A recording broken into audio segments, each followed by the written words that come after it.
All right, welcome everyone. August 23rd, Manhattan Business Study Hall. Today's topic is data sufficiency, and in particular, the wonderful topic of testing cases. So if you don't know what that means, you soon will. But welcome back.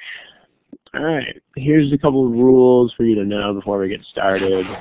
Same rules we always go over every time, so you should be accustomed to this by now, but you've got to go through it. So, what kind of problems do you have to submit? Remember, please avoid submitting problems that are too general. We've been getting more of this lately. We've been getting problems that are about the entire GMAT. I mean, one person actually submitted a question that said, please tell me how I can get better at the quant and verbal sections of the GMAT. Which, I feel you, but it's not really a question because you're asking about the entire test all at once. So, you got to give us a question that we can legitimately use in 90 minutes and cover in some sort of meaningful way in that short period. So, please watch it there. At the same time, please don't submit things that are too specific. Again, this is the reason why we have a forum. So if you're just going to ask about one problem, then please submit that on the forum. It's actually the purpose of the forums in the first place is for specific questions about particular problems. So unless you've got a theme that you want to submit, please post on the forum. Finally, please don't submit personal issues here. This is not the place for that. In other words, remember there's like 40 people in the live audience and there's several hundred at least who watch the recording. So this is a very large audience type of production.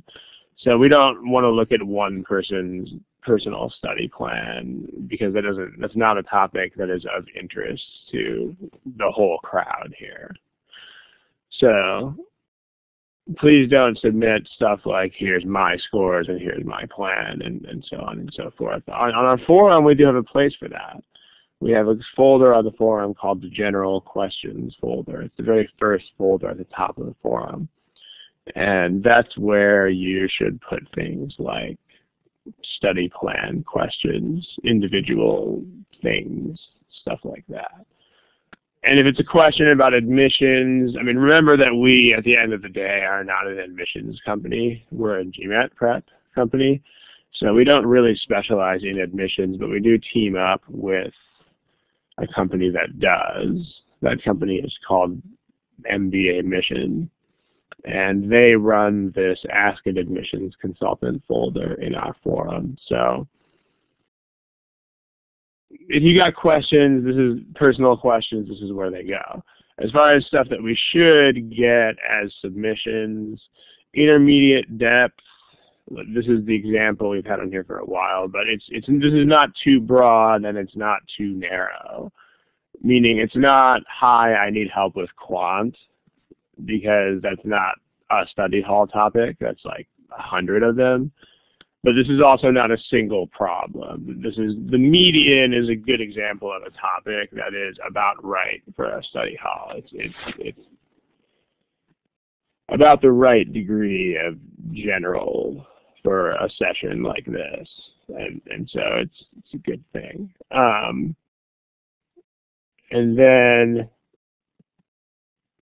specific problems, if you're going to submit them, this is ideal. But if you are going to submit specific problems, you have to tie those into a more general question.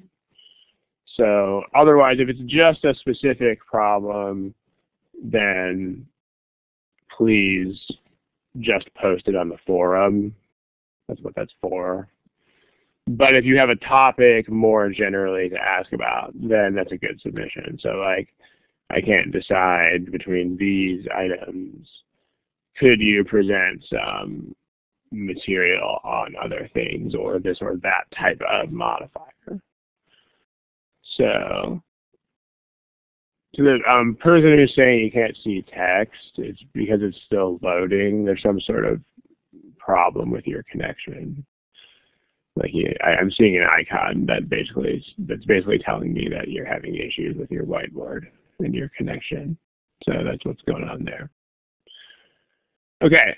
Finally, don't forget, please do not submit official guide problems. We can't use them. And please don't give us a problem with no source. If you use a problem, you gotta tell us where it's from, because otherwise we can't use it. And this includes problems that are from Manhattan GMAT materials. I mean, we don't know all of our own company's problems because there are like 3,000 of them. So even if you took a problem from the MGMAT test, you still have to tell us, please, that that's the source. Because if you give us a problem that doesn't have a source, we can't use it. Any questions about the rules, about the types of problems that you should submit or not submit?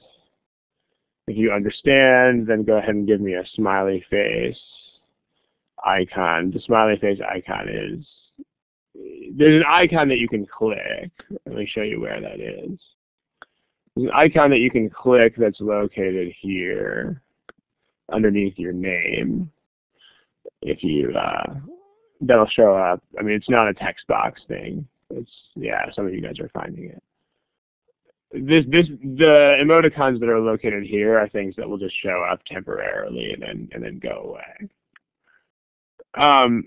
Someone says, what do you mean by official guide problems? The official guide is the book that GMAC publishes. So I mean, if you're very new to this game, maybe you don't know those books yet or whatever, but we're talking about the GMAC official guide to the test. Also, by the way, if you are brand new to this, then you might have some trouble following today's lesson because topic is data sufficiency, and we do expect that people watching this are already familiar with how data sufficiency works on a very basic level. So if you don't know how that works, then today's session is not going to make a lot of sense to you until you have learned those basics. So, all right. Let's go ahead and get started with one more thing. Again, we say this each time, but we have an archive right now that has approximately 70 recordings in it. That's a lot of recordings. So what that means is that if you have a very generic kind of topic, then it's probably in there already. So what you should do before you post a topic is check the archive and see if you can find it. If you can, then please watch the video that has your topic in it. If you can't find it in the archive, then please go ahead and post it. But if you can, watch the video that contains it first.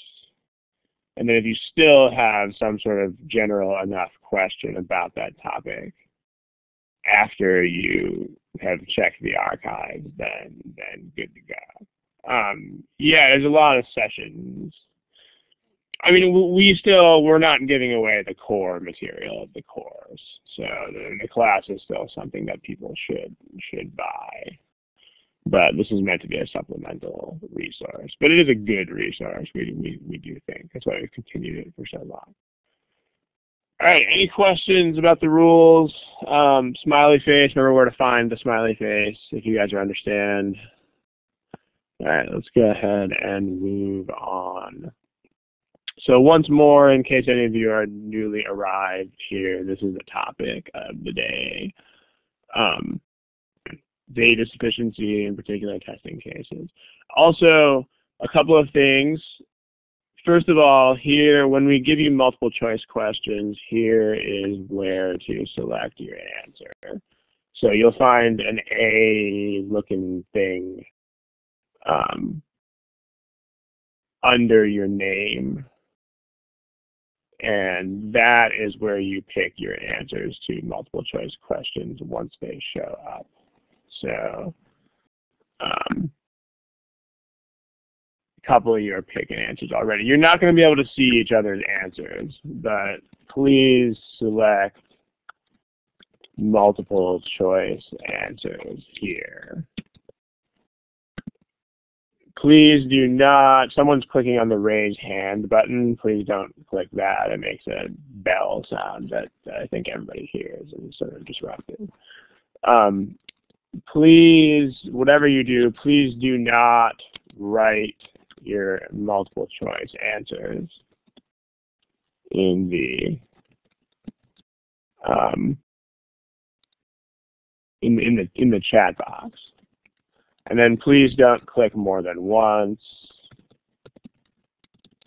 because if you click the same answer twice in a row, then it'll erase the first answer that you pick. If you, people who can't find this thing, go find your own name on the left, and it'll be right under your name. Should be directly there. I mean, if you have a Windows computer, it might look ever so slightly different than what I have here. But if you, and yours will be in English and mine's not. But it should be right under your name on the left. So make sure you guys can find it. All right. Also, the other disclaimer here is that all of the problems on today's lesson, except for one of them, if we get to that one, I'll tell you which one it is. But all of today's problems are from the official GMAT prep software, unless otherwise indicated.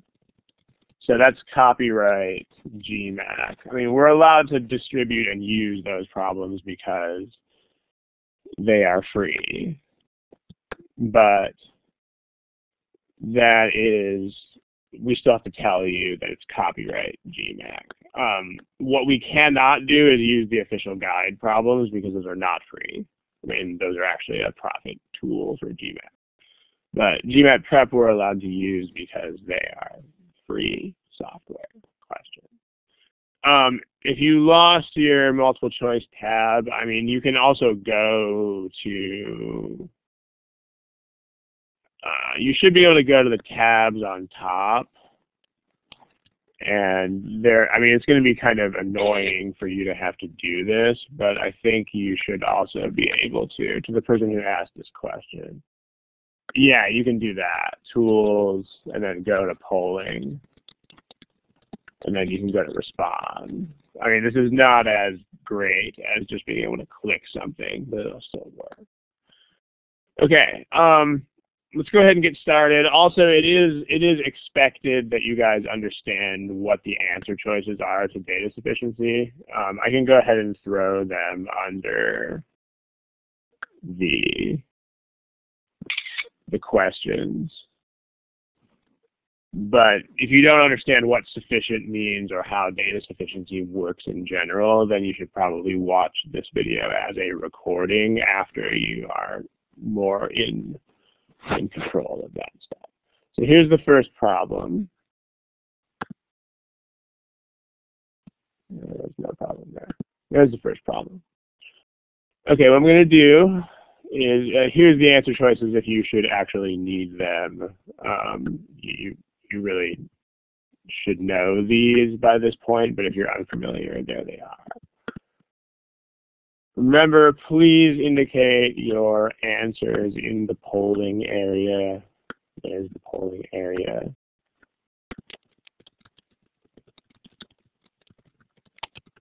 There you go. Okay, I will give you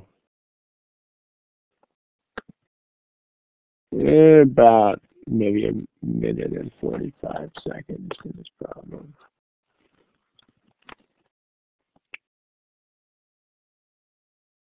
Go for it. I can't make it bigger because it's already filling the entire width of the screen, but what you can do is make your screen bigger.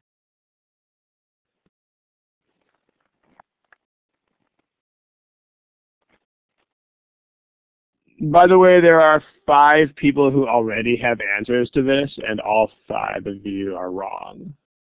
The one who just answered it, you actually have the right answer. But the first 5 people to answer this question were all incorrect, and that's typical. Keep going.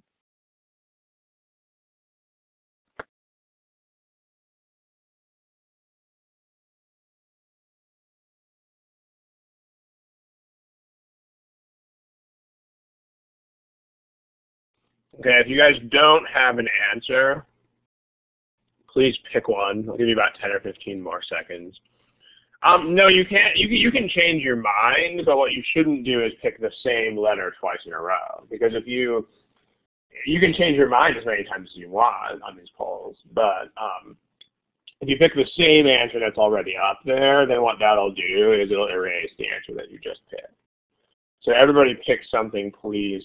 And remember, this is an exam on which you cannot not answer. Like, you have to answer the questions. If you don't know that about the GMAT yet, you can't leave a problem blank. So please pick something. I'll give you 10 more seconds.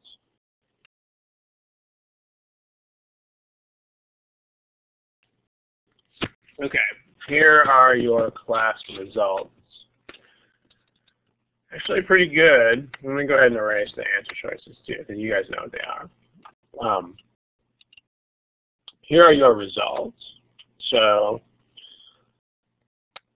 one thing about data sufficiency, I think you've probably heard me make this comment before if you've seen previous sessions of mine or whatever, but one thing that you should definitely know is that answers that seem too easy should be very, very suspicious.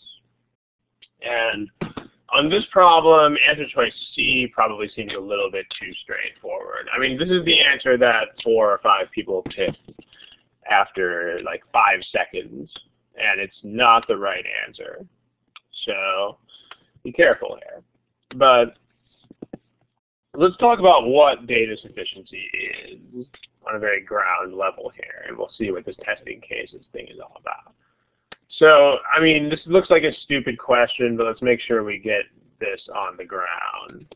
What exactly is data sufficiency? Like, what do sufficient and not sufficient mean? So make sure you guys remember this. Sufficient means that there is only one possible answer to the problem. And not sufficient or insufficient means that there are 2 or more possible answers. So I mean, this is a very basic fact, but this is still something that people struggle with even after sometimes lots of studying. Because what people do is they spend too much effort on the math in data sufficiency and not enough on understanding how this type of problem actually works. So you got to be careful about that. But make sure you're aware of this. Now, long story short here, why is this not just a random algebra problem? Like, why can't you just assign variables and do plain algebra? Like, in other words, let's try that. I mean, if you, let's say the 23-cent pencils, let's say you have X of these. And then let's say that you have of the 21-cent ones, let's say that you have Y number of those. I mean, if you write these as equations, I mean, you can, right? You can write X plus Y is 6 for the first one, and then you can write 23 cents times X plus 21 cents times Y equals 130 for the second one. You can write those. Those are legitimate. And if you just look at this as a random problem of algebra, then you might think right away that the answer is C. But what else is special about this problem? Like, why isn't this just an algebra problem? Like, what has to be true about X and Y? Chat box. Yeah, you got to have whole numbers. So, and I mean, one fact that you should know is that whole numbers, because when you do algebra, the problem with algebra in this kind of context is that algebra has no tool for distinguishing between whole numbers and not whole numbers. So here, X and y must be whole numbers. What this means, among other things, is you can't trust algebra.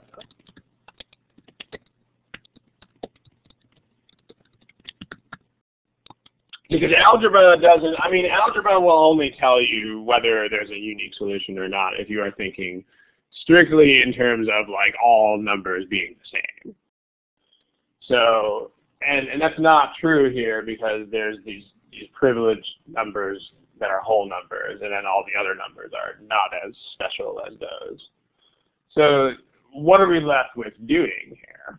If you can't do algebra, then the only thing you really have left to do here is testing. So someone wrote, should we be practicing these things? Should we pick an answer within however long? I mean, when you first do the problem, yes, you should. When you review the problem later, like when you go over it after you've already done it, you can spend whatever time you need to understand. But when you first do a problem, yes, you should always do it with timed conditions. Okay, back to what we're doing here.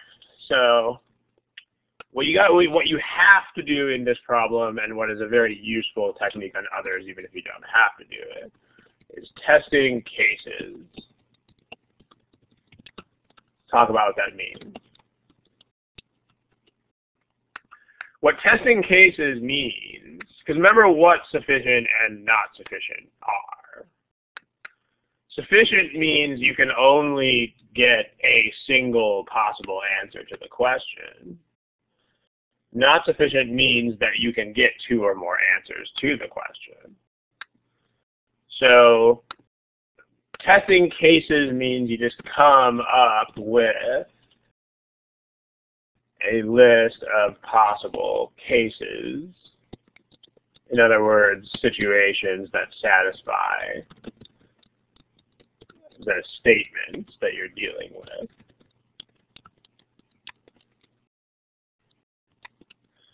And then just answer for each case. Answer the question. Remember not to find other things, like the actual question that the data sufficiency problem is asking you. And then if there's only one answer to the question, then sufficient. And if there are two, if you actually get two different answers to the question, then not sufficient.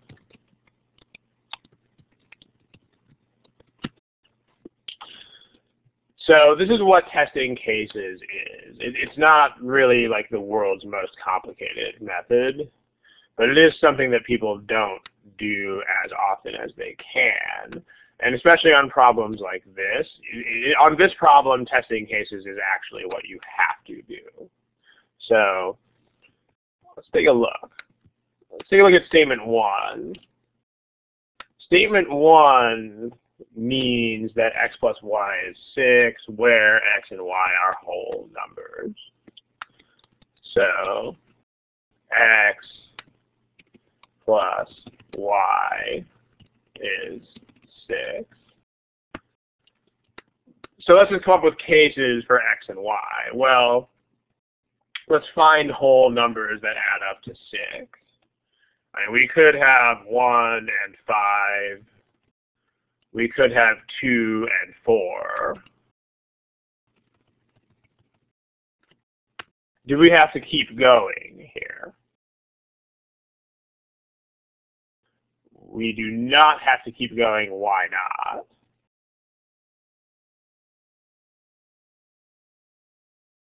Because we've got two answers. Notice what the question is. The question is, what is x? So, I mean, it's how many 23-cent pencils.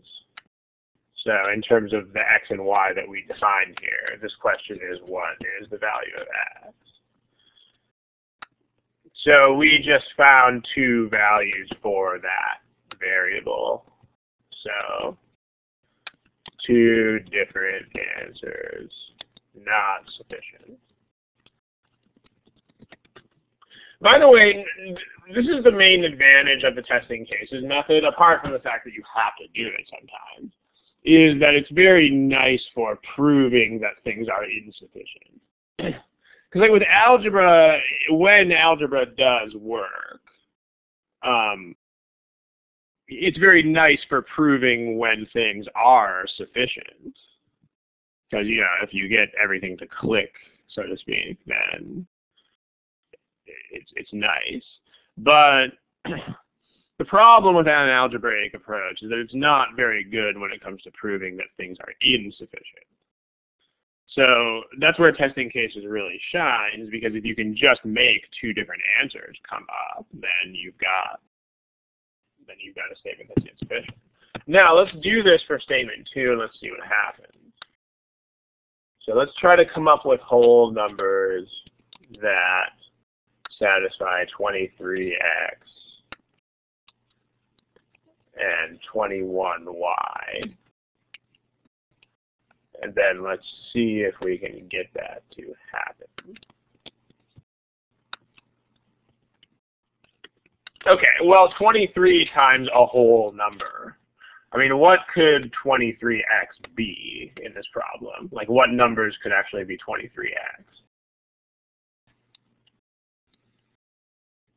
Not 0, well, 0, 1, 2, 3 could be x, but okay, so 23 times x could be 23 times 0. It could be 23 times 1. It could be 23 times 2, 23 times 3, 23 times 4, 23 times 5.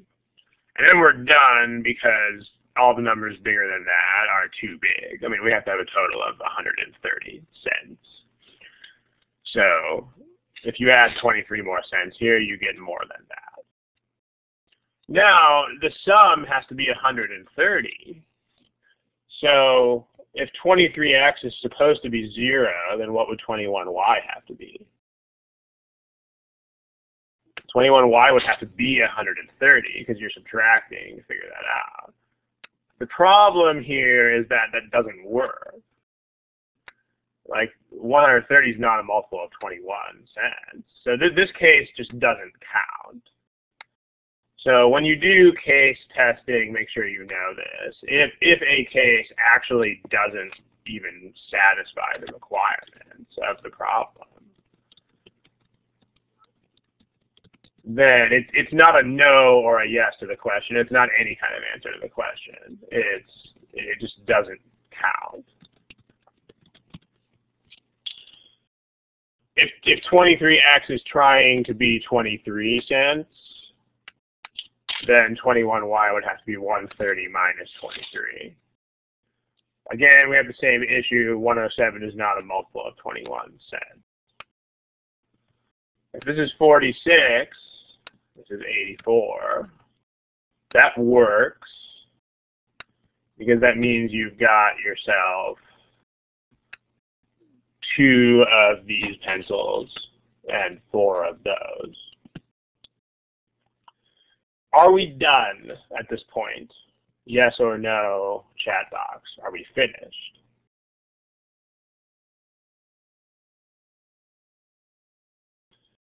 Okay, if you're saying that we are finished, then what that means is you actually don't really understand the basics of data sufficiency. And I mean, a lot of people are saying yes to this. So again, we have this problem of on data sufficiency, the problem is usually that people don't really understand the format of data sufficiency and don't ever come to understand it because they're too busy worrying about math. If you think we're done here, then you don't really understand these very basic meanings of sufficient and insufficient. I mean, remember that you have to keep going at this point because remember what these things mean. I mean, sufficient means there's only one answer. Not sufficient means that there are 2 or more. So I mean, the point is that the fact that you got one answer here doesn't mean anything, because you will always get one answer. Like there's not going to be a data sufficiency statement that simply doesn't work. So you're always going to get one case that works. This is not really an issue. So you have to keep going, because the question here is, can you get a second case? If you can, then that would become insufficient. And if you can't, then it's sufficient. So I mean, give me a smiley face thingy if you guys understand that. Because I mean, if you don't, you really aren't gonna ever get any better at this until you do. So you have to achieve that level of understanding. And a lot of people neglect that. A lot of people, even after months, are not super clear on what sufficient and insufficient mean. So we keep going. Let's see what happens. Well, 69 out of 130 leaves 61. 92 out of 130 leaves 38. 115 out of 130 leaves 15. So none of these are multiples of 21 cents over there. And so it turns out we're out of cases here. So there's only one possibility this time. And so what this means is this statement is sufficient by itself. So this is answer choice B. So notice that if you just took one look at this and said, oh, two equations, two unknowns, so I pick C, the lesson you got to learn there is that problems on data sufficiency are not that easy. Like if you just look at this and are like, oh, hey, I think I can just throw those together and get a solution, you got to look at it more than that. You got to investigate further. So, I mean, the point there is don't jump to conclusions in data sufficiency. All right, any questions? Would you recommend going through this whole process for such questions? What do you mean by such questions? It depends on what such questions are. Yeah, I guess I don't really understand what you're asking here. I'm sorry. Bob, it's understood that you know the grid already and that you know what the answer choices mean. So no, we're not going to go over that. If you don't know what the answer choices are, then there are resources that you can consult for that.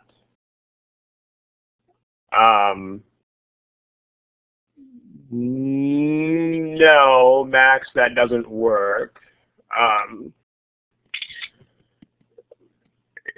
Let me post that on another page. But the whole thing with whole numbers, I mean, with whole numbers, it's really not a joke, guys. With whole numbers, you really have to test cases.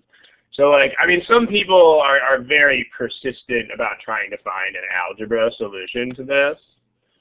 It's not going to happen. There's not going to be an easy algebra way to handle this. This doesn't work. For instance, if you have, let's say that x and y are whole numbers, then if I give you these two equations, if I tell you that 5x plus 7y has to equal 47, then this actually has two different solutions. But if I tell you that 5x plus 8 plus 7y is 48, then as it turns out, that only has one solution. So, I mean, in the first one, your solutions can be, you can have x is 8, y is 1, or you can have x is 1 and y is 6. But in the second one, the only solution that works is 4 and 4. So, I mean, you can't really avoid doing this in a problem like this one. And I mean, you shouldn't be trying to. You should be trying to learn as many approaches as you can. But there's not going to be a simple algebraic workaround here. And I mean, the point is that, how do I know these equations? These equations I came up with before because people try to do this all the time. Like people try to, oh, I don't want to test cases. Let me try to invent algebra that'll do this. What you guys have to understand is that the reason these problems are here is because you cannot solve all of them with algebra. Like that's actually the point of these questions. So make sure you know that. And I mean, if you're trying to use algebra, then you're falling right into the traps that they're setting for you. Like that's what they're doing. They want to make sure that you can think in ways that are not just algebra rules. That's the only reason problems like this are even there. So, you know, make sure you are not too rigid in your thought process. So, but back to the thing here, basic idea of testing cases. You come up with cases. If you get more than one thing to happen, then that's insufficient. And if you get only one thing to happen, then that's sufficient. So like, what's the other thing here? Like what result are you actually trying to get here? Are you trying to get sufficient here, or are you trying to get not sufficient? What do you guys think? When you test cases, are you trying to prove the statement sufficient, or are you trying to prove it not sufficient? It's not really both. What you're trying to do is when you test cases, you try to prove not sufficient. Because think about how testing cases works, right? Like you test a bunch of cases, and if you actually get two answers, then you have not sufficient. I mean, you can't really prove sufficient except by running out of stuff. So in other words, you're trying to get two different results. And like, you can't really prove sufficient except by running out of cases and not getting that. So when you test cases, you are trying to get basically a second answer. And if you fail to get that, if you fail to get a second answer, then sufficient. But you're not directly trying to prove it. Leo, no, the short answer is that's incorrect, because if the first statement says there's 6 pencils, the second statement doesn't have to make 6 pencils. So it can use time, but it's a technique that it doesn't use that much time. I mean, sort of mind-reading moment here. I'm going to play psychologist for a second, but a lot of people look at this and say, oh, that'll take too much time. That's probably not really what's going on in your head if you're saying that. If people look at this and their reaction is, oh, that'll take too much time, what they're probably really thinking is, oh my gosh, I don't want to do that because I'm not comfortable with it, so I'm going to use time as an excuse. Like, that's what's actually going on there. Because this doesn't really take that long. I mean, if I wasn't talking through this, this would probably take a maximum of 20 or 30 seconds. You know, if you're kind of slow at arithmetic, it might take a little bit longer, but this is not a long process. And on problems where you can test cases, it's not going to be. So if people are like, oh my gosh, that's going to take too long, what that really means is I don't want to do it because it's outside my comfort zone. And if that's what's going on, you got to fix that, because the point of this test is to require a diversity of approaches. So in this case, yes, this is the only way you can solve the problem. And there are problems that do that. difficulty levels, if you're a student, are irrelevant, so it doesn't really matter what the difficulty level is. Like, it's not something you should ever be thinking about. You should just solve the problems, and that's that. Make sure you guys are not trying to think about numerical difficulty levels, because you're not ever going to know what those are, so you can't strategize around those. Okay, let's move on to another problem. How about, okay, I know we put difficulty levels in our tests and stuff.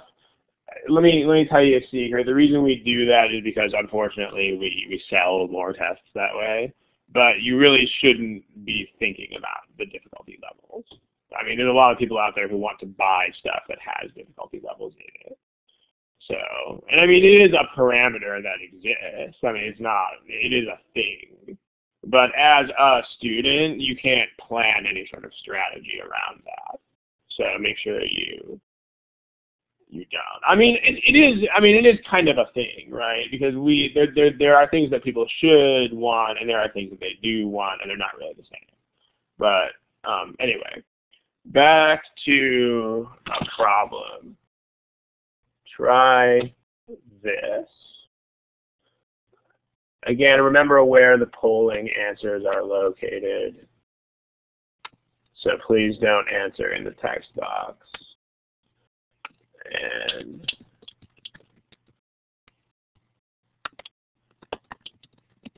there you go. All right, give it a shot. Here's the timer. Go for it.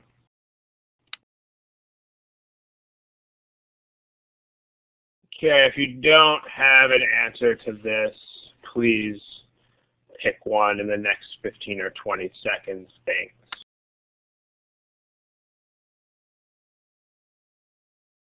All right, let's chat about this here. Here are your responses. So it looks like we have a lot of C's and E's and then fewer of the other choices. But let's take a look. So remember what's going on here. M is a positive odd integer. Then M is divisible by how many positive prime numbers. And the thing that you should notice about this problem is that there are not very many cases here. There's not a lot of those. There's only 14 odd integers between 2 and 30.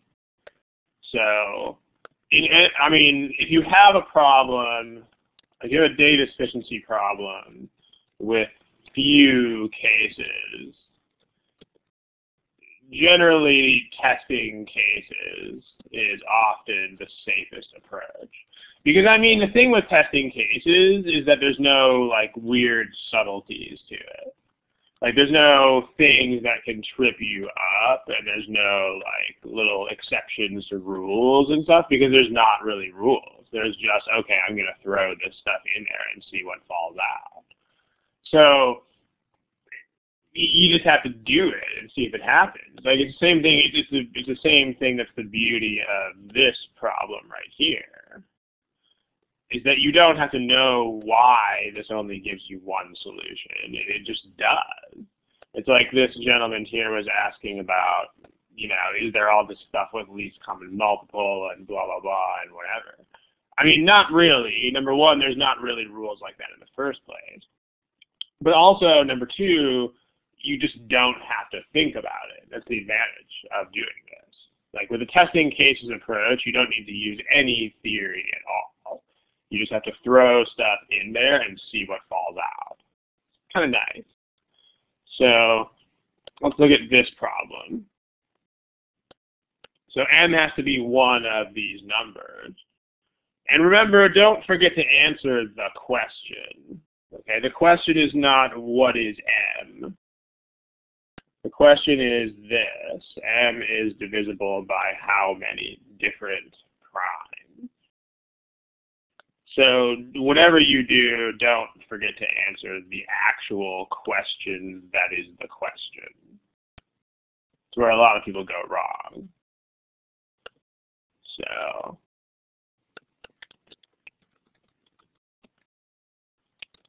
the actual question. A lot of people don't. You'll see. So, okay, m is not divisible by 3. Well, let's just look at all the possible cases. Probably best way to do it is just to list them all and then cross out the ones that are multiples of 3. So here's all of your odd integers in that range. And then just cross out the ones that are multiples of 3. Those are multiples of 3. So we're left with those numbers that are listed there. So the question, again, make sure you answer the question. The question is how many different prime factors? So, well, 5 only has 5, so that's only one prime factor. 7 only has one prime factor. 1, 1, 1, 1, 1, 1, and 1. Oh, look what happened. This is sufficient. Like, I only got one answer to the question. Notice even with 25, still only one prime factor because the question specifically says how many different prime numbers. So you have to read the question carefully here, but 5 and 5 are not different prime numbers. So even with 25, it's still 1. So, I mean, very few of you picked this statement as sufficient. Most of you picked things like C and E. And what that means, especially if you picked E, what that means is that you're probably not answering the actual question in the problem. Like, if you picked E, you're probably just trying to find M as a number. And the problem there is that you don't want M as a number. I mean, you want the answer to this question. So there's how is this sufficient when the question is asking for how many? How many means how many primes are there? So, I mean, every one of the numbers in this list just has a single prime factor. So for each of these cases, the answer to the question is 1. We already addressed the issue of repeated because it says how many different prime factors. So it says different. So if you have 5 and 5 as your prime factors, that is only one prime factor. It's not two different ones. What if it was more than one? If you could get another answer, then that would make it insufficient. So let's look at that for the second statement.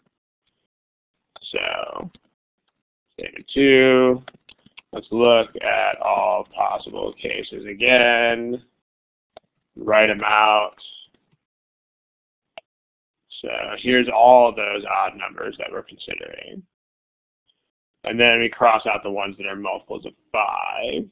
So we don't want 5, we don't want 15, and we don't want 25.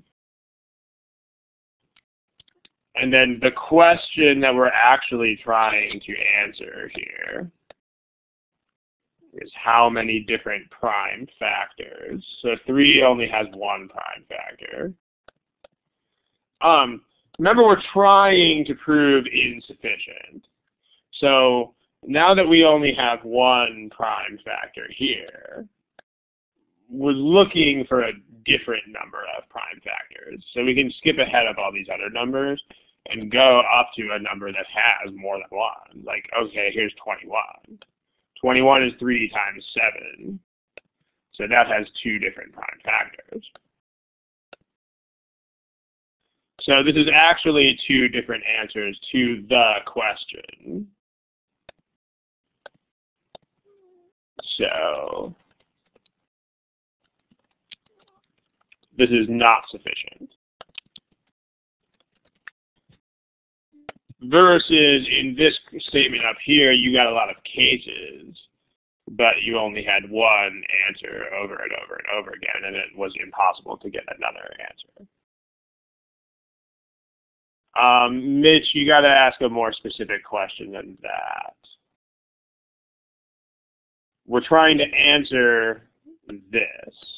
This is the data sufficiency question. We're trying to say how many prime factors does M have? So we're just answering that question for each value of M. So if you get different answers to this question, then not sufficient. If you get the same answer to this question over and over again, then sufficient. And I mean, again, this is the problem with a lot of people. I mean, it's not an uncommon problem, is that people just don't really figure out what sufficient and insufficient mean, or they just don't pay attention to the question. I mean, this is really what data sufficiency is more than anything else. It's a test of can you pay attention. It's a test of can you focus. It's a test of do you understand what we are asking and what we are not asking. It's not at all a test of math. I mean, math is the subject material, but on a very basic sort of level. So the overall answer to this question is going to be A. So most of you guys seem to struggle with this. There's very few A's. I mean, 4 out of like 56 people. So there you go. Okay.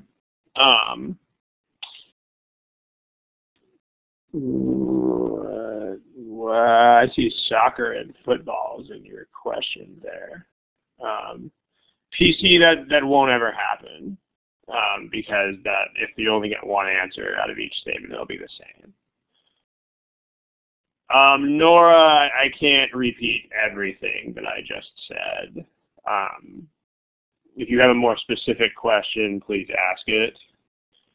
Otherwise, maybe check out the video recording later. But why is A the answer would be everything we just said.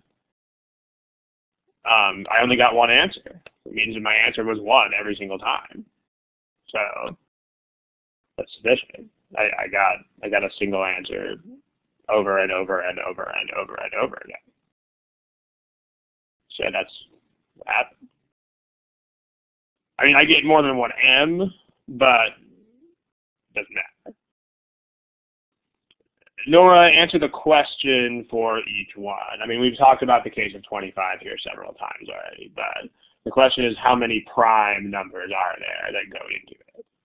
If you're dealing with 25, the only prime factor is 5. So, I mean, it is 5 times 5, but that's a single prime factor. That's only 1 prime. So, the answer to this question is still 1. I mean, you got to focus, right? This is a big thing. It's actually probably the single most common reason why people get data sufficiency problems incorrect, is because they don't focus on the question. So, how many primes can you find? In the case of 25, how many primes? Just 1, just 5. 5 is the only prime. All right, cool. All right, so we're on the same page. Let's take a look at another problem.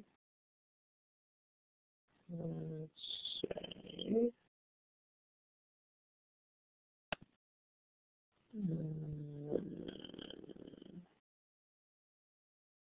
how about this one? Give you guys a timer. Here's a timer. Go for it. Remember where to pick your answers, please. Thanks.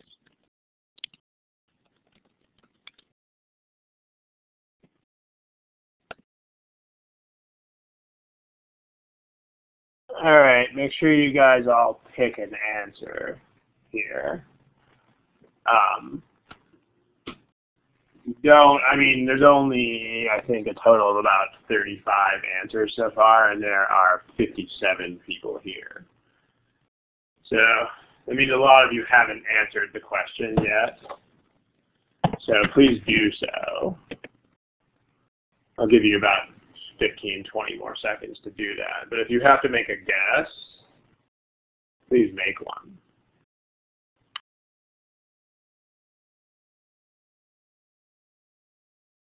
Okay, let's talk about it. Circle C and line K. Here are the answers that you guys picked. So, we got people kind of all over the place on this one. But let's take a look. If circle C is centered at the origin and has radius 1, then does line K intersect circle C? And then the other thing you've got to know here is what generally happens with problems about coordinate geometry. So a lot of people think that whenever they see coordinate geometry that they're going to be dealing with this, y equals mx plus b equations type of stuff. And the fact is that actually relatively few problems in coordinate geometry deal with that kind of algebra. It turns out that coordinate geometry is one of those problem types that, for the most part, they put on the test because you don't really use algebra very much at all. So what you do use is what stuff looks like. So a very important fact about coordinate geometry is that most of the problems you're going to see are not algebraic. So most coordinate problems, especially data sufficiency, are not about algebra. Instead, most of them are about what stuff looks like. So should we make a diagram, Suvik? Absolutely, yes, we should. So when you think about coordinate geometry, don't think first about y equals mx plus b. The first thing you should think about when you see coordinate geometry is what does this look like if I draw it? So let's take a look. And also, make sure you understand what's going on. Circle C here is fixed in the middle of the plane. So that's always going to look the same. So we know at least that we're dealing with something that looks like this. So that's the same every time. So you should draw a picture of that sort. That's going to be 1, negative 1, 1, negative 1.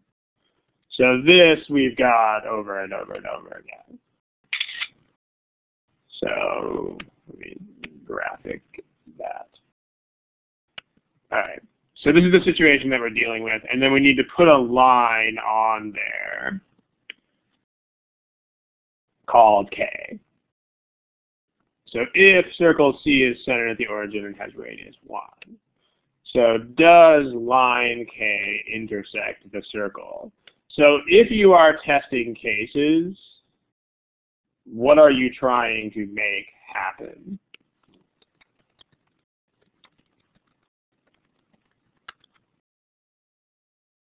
See if someone can tell me. Like what two things are you trying to make happen here if you're testing cases? Remember, you're trying for insufficient. So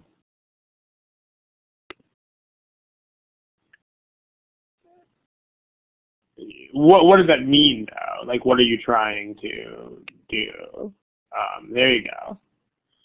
I mean, everybody who typed before Mitch is kind of missing the point here. So make sure you guys, again, make sure you guys understand what the task is. The task is to get two different answers to the problem. The problem is, does line K intersect the circle? So if it does intersect the circle, then that would be a yes to the question. And if it doesn't, then that would be a no to the question. I mean, that's what you're doing, right? You're trying to prove that there are two different answers. If you fail to find two different answers, then you just say, okay, I give up, and I'm going to pick sufficient. But you're trying to get two different things to happen. If you have a yes-no question, the only way you can get two different things to happen is by getting a yes once and by getting a no once. So let's try that. The x-intercept of line K is greater than 1. So that just means the x-intercept is on the right-hand side somewhere. So statement 1 just tells us that our x-intercept is somewhere over there.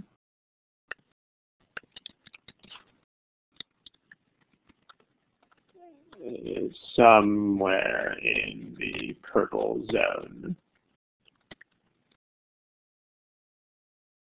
Okay. So, well, remember what we're trying for. We're trying to intersect the circle, and we're trying to not intersect the circle. So that's not that hard to do. Here's a line that has an x-intercept over there that does intersect the circle. And so that's a yes to the question, because it does intersect the circle. And then here's a line that would be a no to that question if you had like a line here. So there's your cases. I got a yes, I got a no. So this is not sufficient. Any questions about that? Okay. Statement 2. Here's the circle situation thingy again. Make sure you know what a line with slope -1/10 looks like. If you see the slope has this value, that looks like a downward sloping line. Specifically, it's downward sloping exactly such that if you go down by 1 unit, then you would go over by 10 units. It's the whole rise over run thing. Yeah, 1 down, 10 to the right. Exactly. So in other words, the line is at like a fixed angle. That's what happens when you have a slope. But again, make sure you know what these things look like. So where can we put that? Well, you can put it anywhere as long as you give it that slope.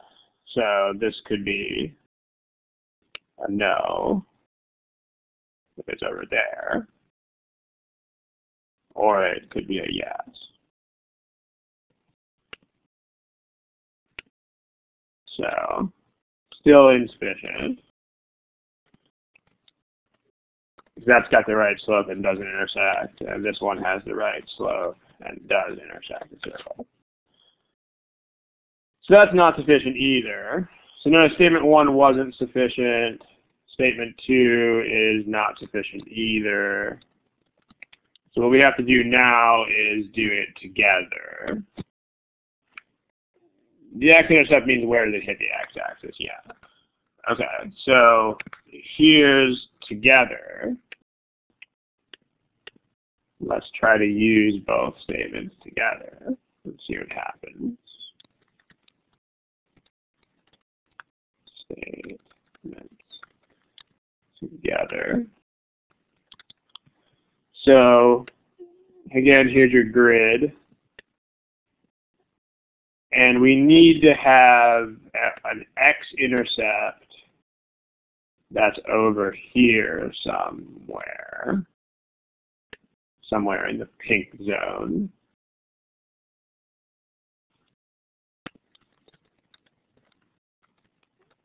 And then we still have to have the line with a slope like that, like this one that we made in the last problem. So, well, it's not a problem, right? So here's a line with that slope that doesn't hit the circle, and that has an x-intercept over there. And I mean, the exact distances here are not an issue. Like, if you don't see why this misses the circle, then just imagine moving it over like 1,000,000 units in this direction. So you can definitely miss the circle. And you can also hit the circle. So you still get a yes, and you still get a no. But you have to know what the goal is. You have to know what it is that you're actually trying to do in the first place. Because if you don't, then this is going to be awfully hard. So this one is a yes because it intersects the circle. And this one's a no. Doesn't intersect the circle. TPG is not the length of the line. It's a slope of -1/10. It's the basic definition of what slope means. If you don't know what slopes look like, you should check out our strategy guide in geometry, or you should check out, I think it's also briefly mentioned in the Foundations of Math book, but that's where you would go for that information, is to one of those two resources. But it's the slope of the line.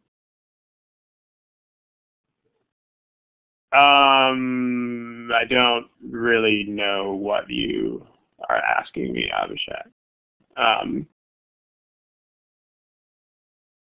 If you're asking me whether there's an algebraic solution, the answer is there probably is one, and you really don't want to do it. I mean, imagine trying to find, like, if you move this line around, there's going to be some, like here, there's going to be some tangent place where it, like, exactly stops hitting the circle, like where it only touches it at one point, and finding that is really not going to be that easy. So, but the point is, asking for that is kind of missing the point of coordinate geometry problems on the GMAT entirely. Like, remember, the reason that these problems are on here, for the most part, is for you to visualize stuff. So, plus C could be a non-integer. C is a circle. C is not a number. Maybe you're talking about a different problem or something. But nothing called C in this problem is a number. But yeah, the point of coordinate geometry on the GMAT is, most of it is about what does this look like. And if you start trying to do crazy algebra all the time, then some problems are going to give you a very hard time. How about a line with a slope -10/3? The line with slope -10/3 would go down. It would go down, and it would go down 10 for every 3. So it would look something like this, roughly. So -10/3. Okay, if you need any more help on slopes, please consult those resources, the strategy guide, the Foundations book, etc., etc. All right, let's move on to another problem about in case anybody is lost, this thing was a response to this question right here. Okay. Yeah, the problem we just did is E, because it's still, even if you use both statements together, you still can't solve the problem. So it's still insufficient with the two statements. Okay, let's move on. I got time to do one more here. So let's look at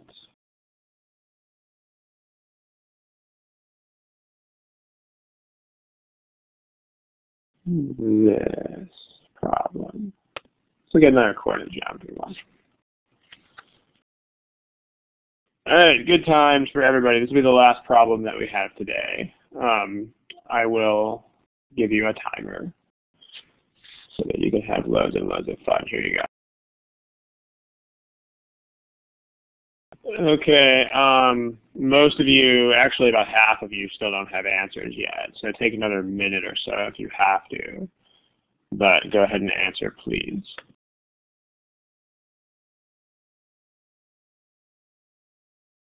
Okay, we still have a lot of non-answers to this, so please go ahead and select something if you can. Thank you.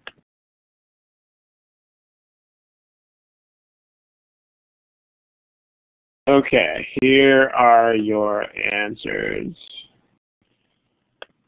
to the poll. Again, we're sort of all over the place here, but let's take a look.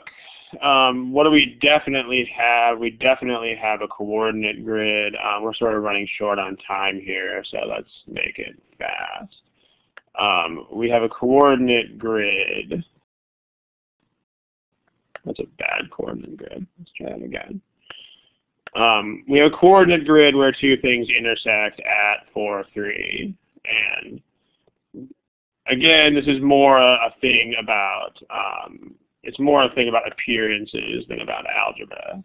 So this is the point 4, 3, and we have to make the lines actually intersect at this point. So 4, 3. Is the product of the slopes negative? So what we're trying to do is we want to make this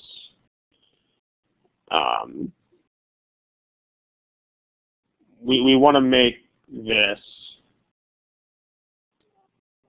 we want to try to make two different answers to this question. So we want positive and negative, if possible, or positive, or we want not negative and negative. So let's try, remember it's the product of the slopes, so we need to think about whether these things are positive or negative slopes. So let me take a picture of that graphic, and then we're good. Okay. So let's look at statement 1. The product of the x-intercept is positive. So this means either you have two positive x-intercepts or you have two negative ones. Or two negative x-intercepts. So let's look at that and see if we can get that to happen here. So if we have two positive x-intercepts, then, well, we can get a positive x-intercept means your line has to hit somewhere here. So two positive x-intercept or two negative ones. If we're looking at the case of two positive x-intercepts, then we need to try for both of these products. If we make one line like this and another line like that, then let me make it a different color, because otherwise it looks like we've got three lines here. If we make these two lines, then those have a positive and a negative slope. So that's a negative product. Positive times negative is negative. But then if we just move the other x-intercept over a little bit, like if we make one line here and another line here, then that's positive times positive. So we got two different answers to this. So is the product of their slopes negative? Could be yes, could be no. So this is not sufficient. Any questions, please type them in the text box. Otherwise, we will move on to the second statement. Give me about 5 seconds here. The system is doing something weird. Okay. All right, so let's take a look at statement 2.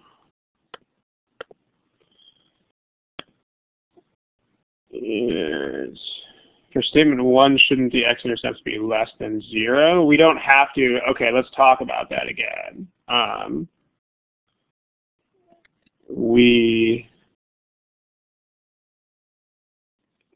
You can have, why would you have to have negative x-intercepts?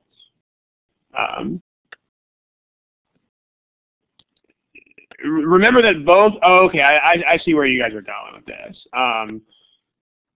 Remember that these are both possibilities, right? I mean, a couple of you guys are basically asking this question. We haven't tested negative intercepts yet because we don't have to, right? Like we already got a yes answer and a no answer just from considering, just by considering two positive intercepts. I mean, if we had to, we would go there. But it's one of those things that you don't even need to bother. So like a few of you seem to be unclear on that. I mean, these are both possibilities that we could use both of them if we needed to, but we don't have to. Like just by considering two positive intercepts, like this is two positive intercepts, and it gives a yes, and this is two positive intercepts, and it gives a no. So I mean, just by using that one case, we already got yes and no. So we don't need to bother. I hope that clears things up. There were a few of you asking about that. Okay, so statement 2 is very, very similar. So we can do this in kind of a hurry. We do kind of have to be in a hurry at this point. Okay, statement 2, the product of the y-intercept is negative. So this means that you have one positive y-intercept and one negative y-intercept. So you can, I mean, your negative y-intercept is definitely going to slope upward because you have to go from a negative to a positive y value. But this is still not sufficient because you have to have a positive y-intercept. And you can make that happen either like this or like this. Suvik, no, you can't. You cannot make assumptions really about anything. The whole point of data sufficiency is to kill you if you make assumptions. Like if you, if I change the point 4.3 to like 4.0, then statement 2 is sufficient. Make sure you can figure out why. So the short answer is, can't we assume anything? If you have to ask a question like that, that's always a bad idea. Do not assume things. The whole point of data sufficiency is to kind of destroy you if you do assume things. So, okay. This is positive times positive is positive, so that's a no to the question. And this is positive times negative equals negative, so that's a yes to the question. So this is also not sufficient. So we're down to C versus E. And don't forget what it is that you're trying to do here. So you're trying to make this happen both ways. So if you have, notice what this means now. This means you got to have one positive y-intercept, and you have to have one negative y-intercept. And notice the negative y-intercept is special here because it has to go through the x-axis like that. So the thing with your negative y-intercept is that that line is automatically going to have a positive x-intercept, because if it doesn't, you can't hit that point 4.3.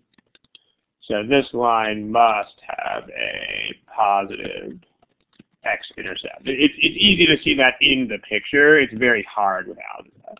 Because like to get from down here to up here, you have to cross through the x-axis. That's basically the idea. So what that means if you have these statements, remember now we're using the statements together. The product of the x-intercept is positive. Well, this one's got to have a positive x-intercept. So the other remaining line, to make statement 1 true, this line must also have a positive x-intercept. So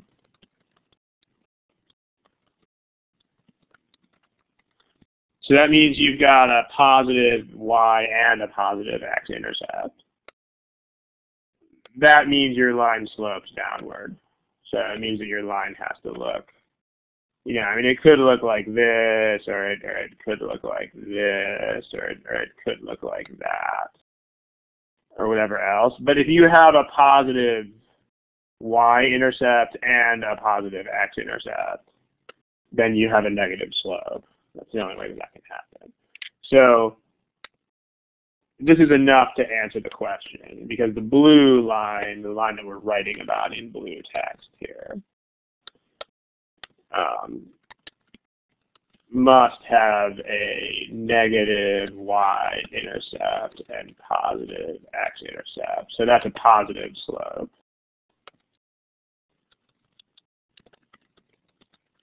And then the line that we're talking about in purple must have positive y-intercept and negative x-intercept. So that's a negative, or sorry, that's supposed to say positive. Let's fix that. So, I mean, so you can test all the cases you want here, but you're going to get a negatively sloping line and a positively sloping line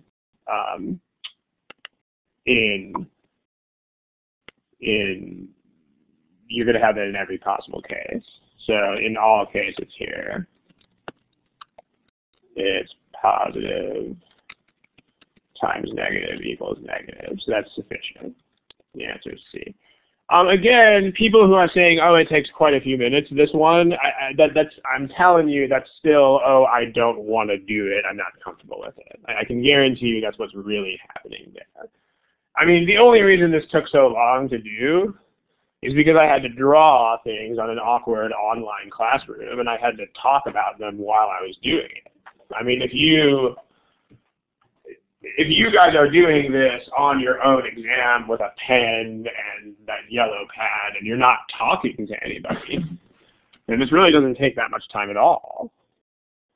I mean, it doesn't take any more time than anything else does. I mean, again, if you're looking at something and being like, oh, I'm afraid to do that because I think it'll take too long, I really urge you to look deeper into what you're saying and see if you're actually just like, oh, I don't like this. So remember about difficulty level, it's not worth thinking about, so it doesn't matter. I mean, just make sure that you learn what you have to learn that does matter. Like, what does sufficient mean? What does insufficient mean? Focus on the question, stuff like that. Don't preoccupy yourself with stuff like difficulty level because it just doesn't matter. Coordinate geometry, yeah, there's 2 entire sessions on. So what we're going to do next time is more of this data sufficiency case testing stuff. It's not going to be more geometry though. So next time, more testing cases in data sufficiency, not necessarily geometry. There's already 2 archived sessions on data sufficiency coordinate geometry, so please go find those. Alexi, we already talked about that. The answer is it doesn't matter. The answer is that's not something that will help you to think about. So you shouldn't care. Topics beforehand, no, we don't, because I don't know what the topic is until half an hour before the session. But this time you do know what the topic is because it'll be more of this. Abhishek, this is not the time or the place. Please post it on the forum. Thank you. All right. Do I offer personal tutoring? Okay. I do tutoring through Manhattan GMAT. I have a wait list right now for like a month or so, but yes, if you are interested, here's my email address. You can email me for more information. Please, this should be kind of common sense, but do not submit GMAT questions to this email address. I cannot answer questions about the GMAT in private email. Just like any other professional cannot. I mean, if you watched a video with a lawyer on it, you would not suddenly email the lawyer and ask for free legal advice. So please don't do the same with the GMAT. So, okay, if you are interested in doing direct business with me or Manhattan GMAT, this is the email address. Please, please just email this address if you. This was kind of slow, but because it's on the online thing, I mean, whenever anybody's got a question, I try to answer it. So. In a class, yeah, in a live class, it would be a lot faster than this, if that makes you feel better about stuff. Okay, we got to go here. I'm going to cut off the recording at this point. Thank you for attending.